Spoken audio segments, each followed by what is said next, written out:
เส้นทางเข้าบ้านงอพุ่นแหละล้อไปตามสันผู้แหละขี่หลังสางไปเลยเลยชิเมอร์บ้านบ่นี่บ่สิออกมือไห้อยู่ชิเลอร์ไห้นะอยู่นี่อยู่พุ่นแล้วอยู่บ้านเก่าพุ่นบ้านตุงแตงบ้านหางหูแม่นแล้วมายานรถบ่อยู่โคนมายานรถบ่ริมอยู่โคนบ่บ่ยานดอกอ๋ออ้ายนี่บ่ยานบ่อ้ายนี่บ่ยานบ่บ่ได้ยานดอก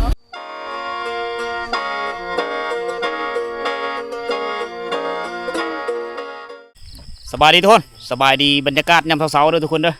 ตอนนี้ชมเฮากำลังเดินทางออกมาแต่บ้านงอนะก็อยู่ในเส้นทางที่ไต่หลังสางนะ ไต่สันภูไปเลย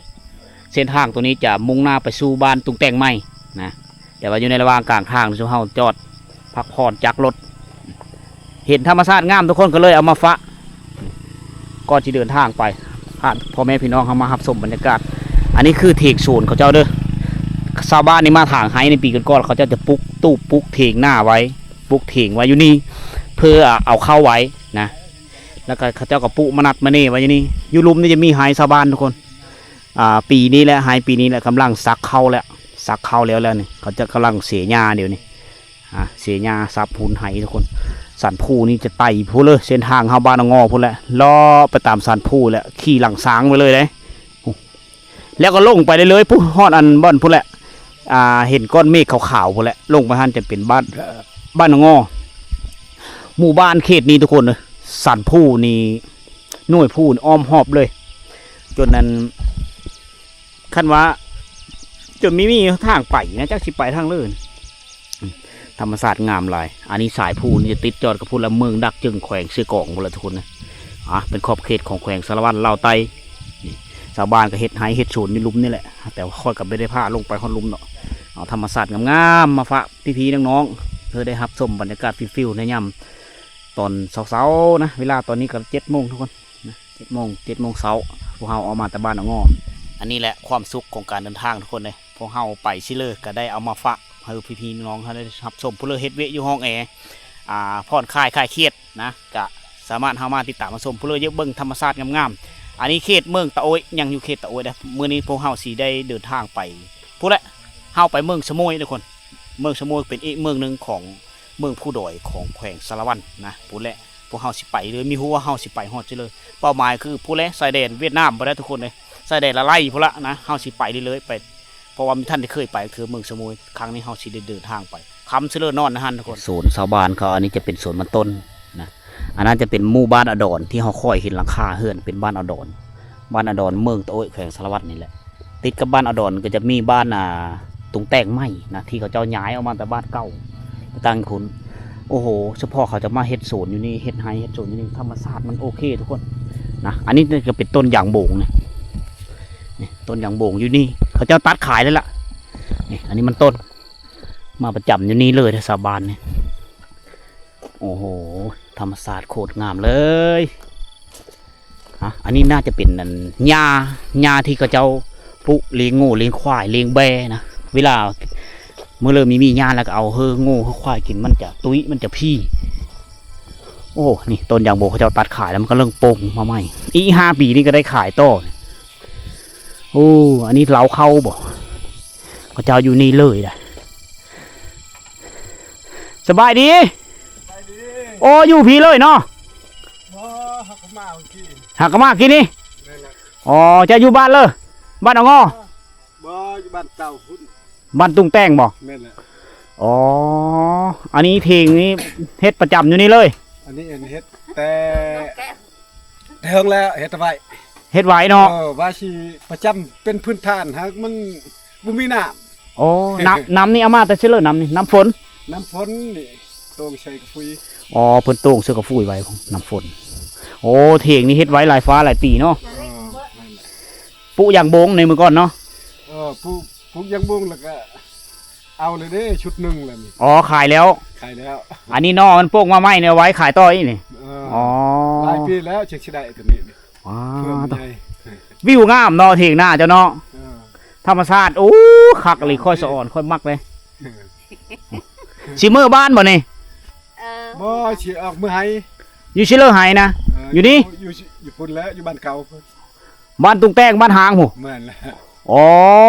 ให้เจ้าเฮ็ดอยู่พุ่น แม่นแหละ คืนว่านซื่นสิเฮาลงไปนอนอยู่หั่นนอนอยู่ห้องการบ้านนะคักโอ้เสียงนกเสียงหนูฮ้องอยู่แซวมาประจำนี่พี่เนาะขับรถจักรขึ้นมาขับละมือ อ่า ขับแล้วก็มือเนาะมื้อนอนบ้าน นอนเถียงเนาะ นอนเที่ยงหันแล้ว เถียงอันนั้นเถียงเขตบ้านอะไรแม่นอยู่บ้านเก่าหั่น แม่น อ๋อเขาเจะยังเอิ้นเถียงไหน อันนี้ก็เถียงคือกัน อันนี้ก็เที่ยงคือกันเท่านั้นก็เที่ยงบ่ อ๋อ บ่ทันเอิ้นบ้านยังเป็นบ้านอยู่พุ่นเด้ ยังจะปีจังเอิ้นบ้านใดนี่บ่อนไปอยู่ใหม่นี่ แต่ว่าเฮาได้ย้ายแบบว่าคาดแล้วได้ย้ายอยู่พุ่นหั่นก็ว่าเอ่อ คิดว่าสิได้กลับคืนอยู่บ่ เนี่ยจังว่าแล้วยังบ่ทันฮู้ อ๋ออยู่ไปเบิ่งก่อน คันว่าอยู่เป็นพื้นฐานแท้จังสิตัดขาดอยู่พุ่น อ๋อ สิมาอยู่ย้ายอยู่พี่ โอ้ปัญหาตามเฮาเบิ่งนี่คือสิเอาไม้เอาเฮิรนขึ้นมายะเนาะ ยากแล้ว กาว่าสิเอามือได้บ่ จังว่านี่แล้ว อ๋อ อันแร ต้อง กจังว่า ต้องได้เฮ็ดทางใหม่เนาะต้องได้มีรถแก้ไปเฮือเขาเจ้าได้จังใดเนาะ แม่นแล้ว เพราะว่าเฮาไม่มีรถเด้เนาะคันเอารถจักรนี่โอ้ยรถไถนี่เป็นไปไม่ได้รถไถยานแก้มีรอดเพราะว่ามันเป็นผู้ที่สูง อันนั้นคือบ้านเก่านะบ้านตุกแต่งบ้านที่ชุมเฮาไปนอน บ้านที่เฮาเอิ้นบ้านหางแต่มันบ่แม่นบ้านหางเนาะ แม่นแล้ว เพราะว่าบรรพบุรุษเจ้ายังไหวอยู่หั่นอยู่เฮ็ดฮีดไปสู้กินดองยังกลับไปอยู่หั่นเฮ็ดอยู่หั่น แม่นแล้ว อ๋อผีพี่ช่างจำเพราะจำผีไปจำอยู่หั่นเนาะ ไปจำอยู่พุ่น กลางเว้นนี่ถือว่าเที่ยวไปเที่ยวมาปกติเนาะอยู่บ้านเนาะ ปกติอยู่เที่ยวไปเฮ็ดเวียกเฮ็ดงานเฮ็ดไทยเฮ็ดชวนยังเฮ็ดได้อยู่ อ๋อต่างแต่ว่าเฮาบ่ได้นอนกลางคืนนั้นกล้าบ่อ้ายเคยนอนบ่นอนอยู่หั่นกลางคืนนอนบ่ นอน นอนเนาะโอ้นอนได้เนาะเจ้าก็เนาะ นอนแล้วมาบ่ได้มัน มันค่ำมันมืดแล้วนอน ค่ำมันมืดแล้วก็ทั้งมันเมื่อย เ นอนอยู่บ้าน นอนเนาะอ๋อบ่นอนคืนบ่มีปรากฏการณ์เพิ่นแล้วบ่ บ่ มันก็อบอุ่นคือกันบ้านเฮาเนาะ อบอุ่นอยู่คือเก่าอยู่ คือบ่แม่นบ้านนั่น แม่นแหละ คือบ่แม่นบ้านหางนะมันเป็นบ้านนั่นเก่า ต่าง บ้าน แต่บ่มีไก่คันแล้ว แม่นความจะมีแต่ใกล้มีเสียงใกล้หันแล้ว ไม่ได้ยินเสียงเขาต่ำเข้าเนาะมิดสมัย คำมาได้เงินแต่เชียงชิลาแล้ว แม่เสียงกิโลห้องเสียงกิโลจีน่ายตื่นมื้อเช้ามาพอได้ยินแต่เสียงไก่ป้าหัน กับเสียงนกฮ้อง บ่ตื่นบ่ฮู้เมื่อยช่างนะ อ๋อน นมิดเลย อันนี้เพิ่นสิไปไหเพิ่นได้ไหเพิ่นอยู่บ้านเก่าพุ่นแหละไหเพิ่นนั่นบ้านที่ชุมเฮาไปนอนพุ่นแหละทุกคนนะ บ้านตุกแต่งเก่า แม่นบ้านตุงแต่งบ่แม่นบ้านเก่าบ้านเพิ่นแหละ บ้านเพิ่นเนาะ บ้านเพิ่นเนี่ยพูนแต่ว่าต่างแต่ว่ากลางคืนเพิ่นไปนอนกลางคืนเราไปนอนเถียง ไปนอนเถียง เถียงพุ่นแล้วแคมทางดำบน เออ เถียงบ้านนั้นคือบ้านเขาเจ้าอันนี้ก็เป็นเถียงคือกันปุ๊กได้หลายฟ้าหลายปีแล้วนี่ได้ลูกเพอลูกเขยแล้ววะได้แล้วเนาะ ได้อยู่ ได้อยู่อ๋อ ได้แต่ลูกไฟแล้วลูก ลูกเขยดิเอาลูกเขยมาอยู่นํได้บ่สมมุติได้ลูกเขยคนลาวเนี่ยเอามาเอานั่นอยู่ได้บ่ ได้อยู่ อ๋อแต่ว่าเฮ็ดเฮิรนคนละหลังเนาะ คนละหลังแล้วไว้อยู่นำกันบ่ อยู่นํกันบ่ได้เนาะคล่ำแม่นบ่ อยู่แบบเป็นบ้าน อยู่ร่วมบ้านได้เนาะ บ้านได้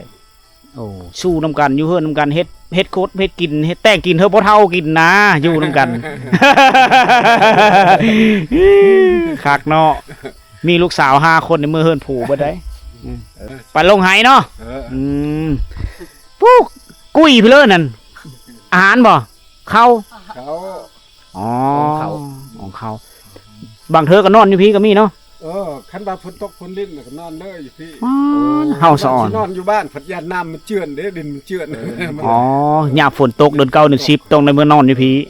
เห็นพาคนทางหันมันเจือนลายเติบเลย แม่นบ่ทางลงหั่น ตะกี้ ทางลงเนาะ มันเป็น ช่างดินเพียงหันใหญ่บ่ใหญ่ฮะมันเจือนจนจ จำบ้านเนาะ ำจำโครงการ อ๋อเฉพาะเฮาเห็นก้อนขี้หินนะมันไหลลงเนาะหลาย ตะ ที่ กี้ สุ เห็ ด นเตะบ้านจนแถวอันเห็นหินหันมีแต่เดินบ้านได้ เดินบ้านเนาะไปเดินบ้านนั่นเมื่อกี้เนาะ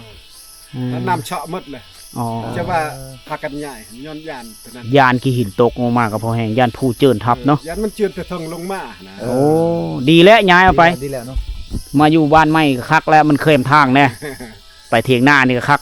แต่กี้เลยอยู่บ้านอยู่พุ่นนี่ได้หลายปีเนาะบ้านตัวนั้นเนาะ หลายแล้วแต่เฮาบ่ทันเจอแต่พ่อเฒ่าแม่เฒ่าพุ่น นึกมาน้ำ เจอครับ นึกมาน้ำท่วมแน่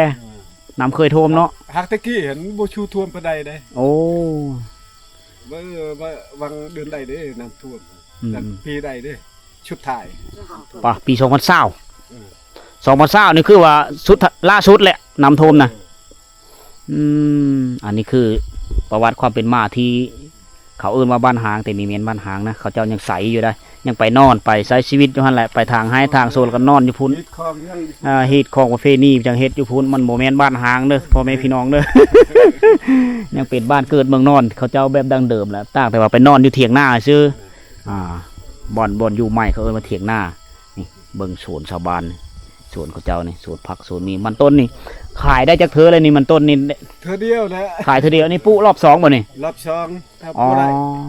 มัน ไล่ฮับได้อยู่ที่รอบทำอิฐ รอบทมิตรได้ประมาณ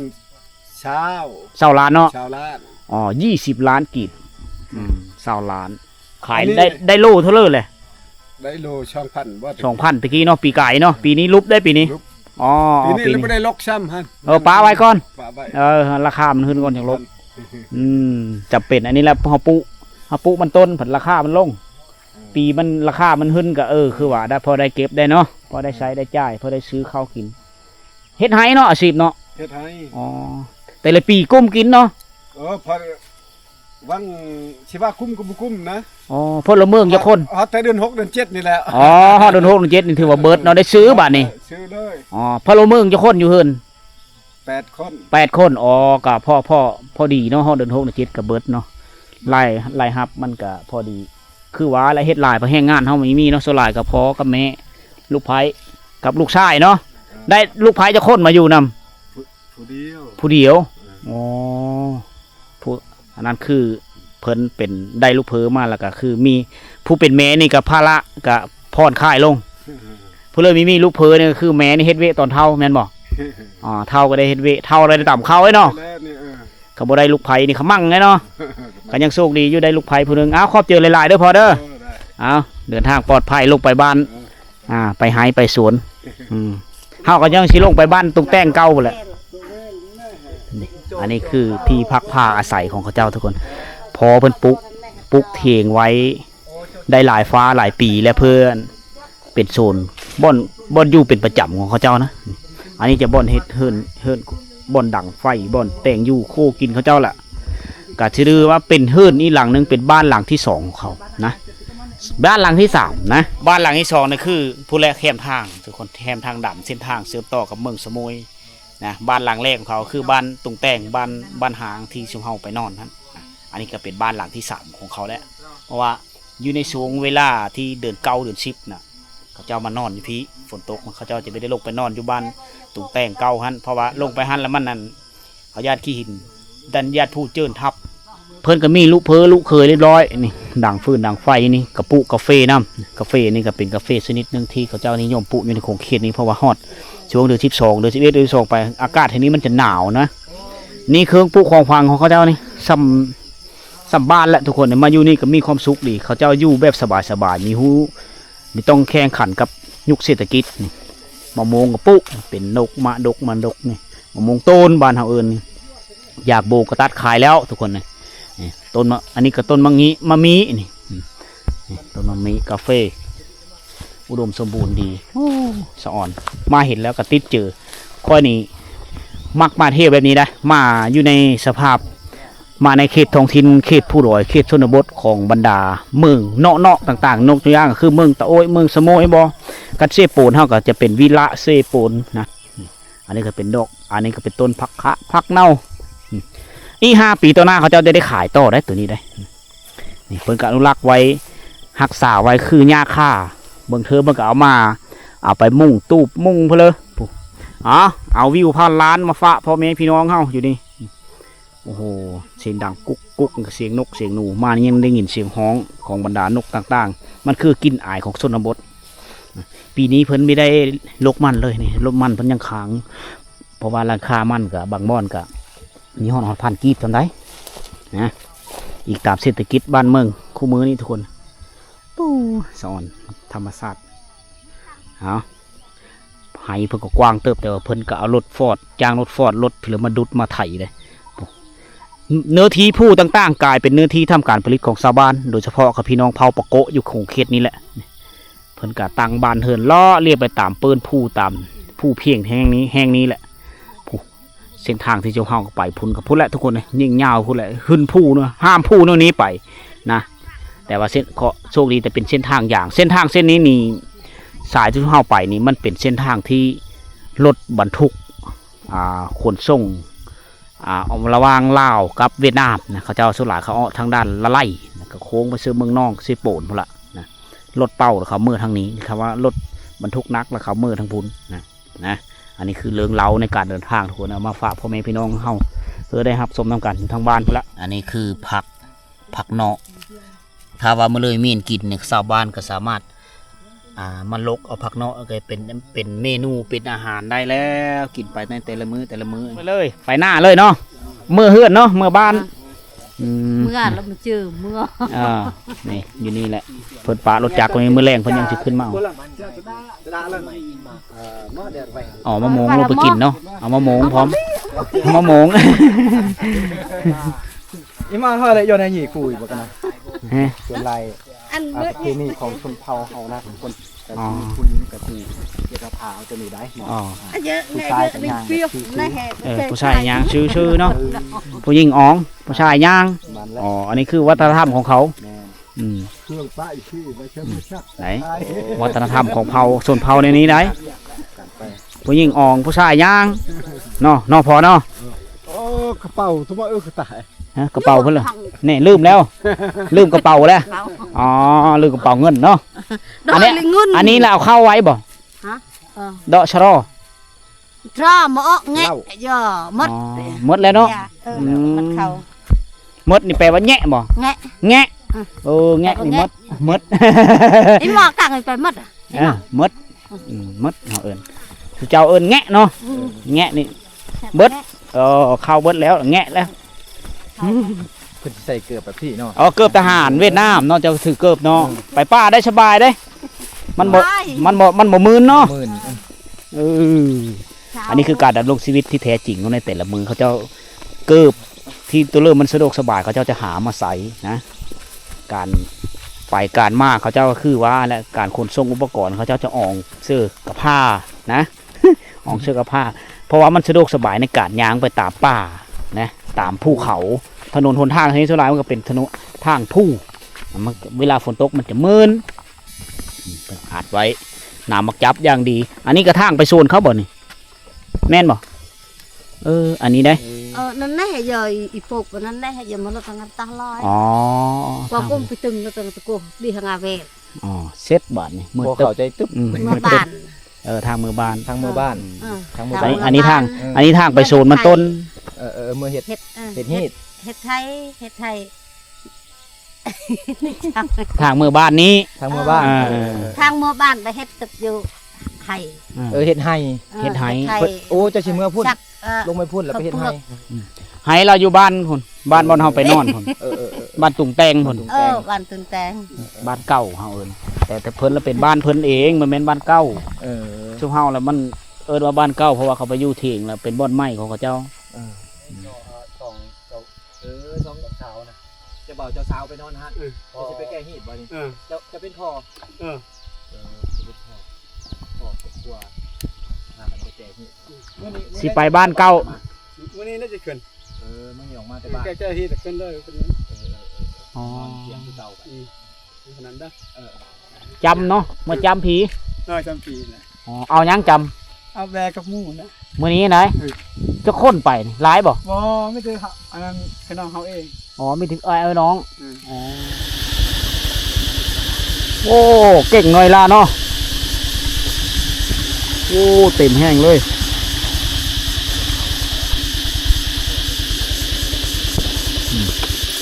นาเวของน้องผู้หญิง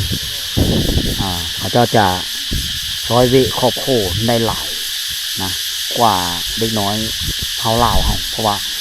คือว่าแหละชีวิตประจำวันของเจ้าหน่ายวิวัฒการเห็นหูของเจ้าแต่น้อยจะเห็นต่ำเข้าเห็นหาโลหาเพื่อนนี่คืออะไรเฮ็ดอยู่เฮ็ดกินลิ้นกระโปงกระป๋องแต่น้อยเยอะมากทำนี้โอเคนะซอยเวครอบโคได้หลายอย่างแล้วผู้นี้ไปทางนั้นคนน้อยๆเตี้ยๆแต่แข็งแห้งนะพระเจ้านี่เฮ็ดเยอะนักได้แต่น้อยอ่องเป็นแห้งสลัดก็อ่องที่กับผ้า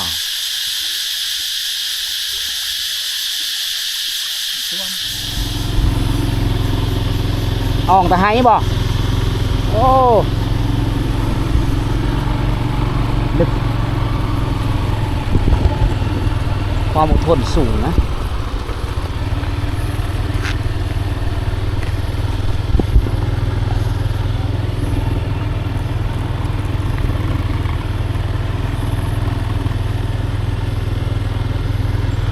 บ่อนอาบน้ำอยู่นี่เนาะชักเคืองอยู่นี่เนาะฮะชักเคืองบ่อาบน้ำบ่อ๋อคักเนาะบ่อนอาบน้ำเนาะ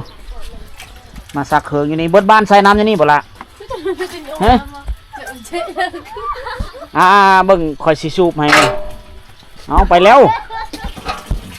อันนี้เป็นน้ำบ่อน้ำที่ว่าพระเจ้าใสนะน้ำมันไหล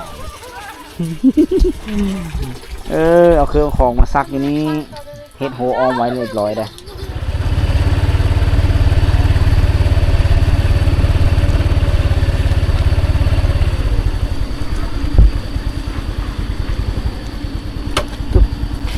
มายานรถบ่อยู่โคนมายานรถบ่ริมอยู่โคน ขอประหยัดดอก อ๋ออ้ายนี่บ่ยานบ่อ้ายนี่บ่ยานบ่ เขาบริยานดอก บ่ยานเนาะอ๋ออยู่บ้านใดนี่ ฮะ อยู่บ้านใด ที่วัดตุ๊กแดง มันตุ่มแดงรถได้ละรถ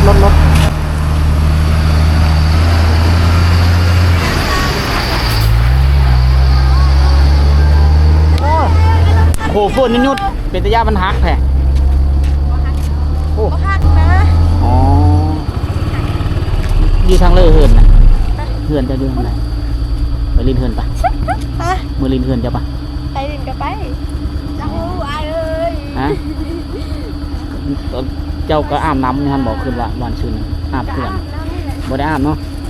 อาบน้ำไม่ใช่แต่ละมือ จะอาบน้ำนี่เลย อาบน้ำห้วยนี่ แม่ ห้วยอานะนี่บอก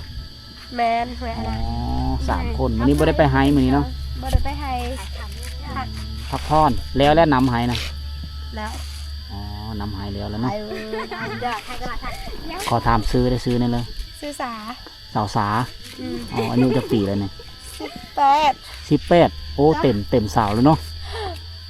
ยังเฮียนอยู่บ่ บ่ ออกแล้ว บ่ได้เรียน บ่ได้เฮียนเลย อืม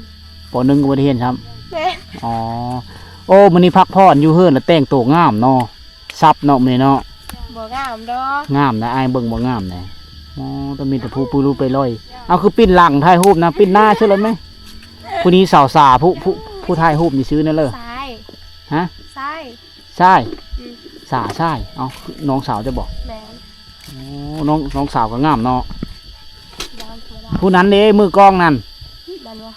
อันหมูคอย หมู่เจ้า แม่น ซื้อเนี่ยเลย ซื้อไหน ไหน ซื้อน้อย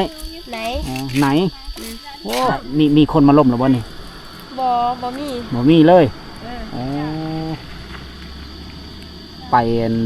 เมืองอยู่บ่เฮาในเมืองตะโอ้ยอยู่บ่ ถอด ฮอดเนาะไปตลาดเลยเนาะ ได้ลายเพื่ออะไร ไปหลายเทื่อไปซื้อเครื่อง เสื้อเครื่องเสื้ออะไรอย่าง มีน้องสาวทุกคน มีน้องสาวทุกคน น้องสาวสอง 2 คน กับน้องสาวแขวนผู้หนึงไปรับจ้างอยู่สารวัตร ไปรับจ้างไปหาเงินอยู่สารวัตร อืม โอ้ ไป ให อยู่ ญ่ สวน เนาะ กล้ น้ ว อย งสาวเนาะมื้อนี้พักผ่อนไม่ได้ไปหายกันไปหายนี่อองกับผ้าเลยเนาะ แต่ อองกับผ้ายางไปหายเนาะ แม่น โอ้จะไปเบิ่งเจ้าอองกับผ้าอยู่หายเด้แต่ละครับ จริงครั้งอะไรเจ้าคือบ่ไปนั่นติ มีฮู้จักเจ้าไปเจ้ามื้อเลยเจ้าไป มื้ออื่นก็ไป มื้ออื่นไปอีกบ่ แม่น โอ้โหฟ้อนงามเนาะทางนั้นเนาะมาพี่มาฟ้อนอายเบิ่งอยู่พี่ ตอนงามแล้วเป็นแดนเซอร์น่ะ แดนเซอร์บ่ แม่นเฮา โอ้จะเต้นเก่งเนาะ ฟ้อน TikTok เลยกินข้าวเช้าแล้วบ่มื้อนี้ กินแล้ว อาหารเพิ่นเลยละ บ่มี มีจำเจ้าเจ้าเว้าภาษาลาวได้หลายเนาะ บ่ได้หลาย อ๋อ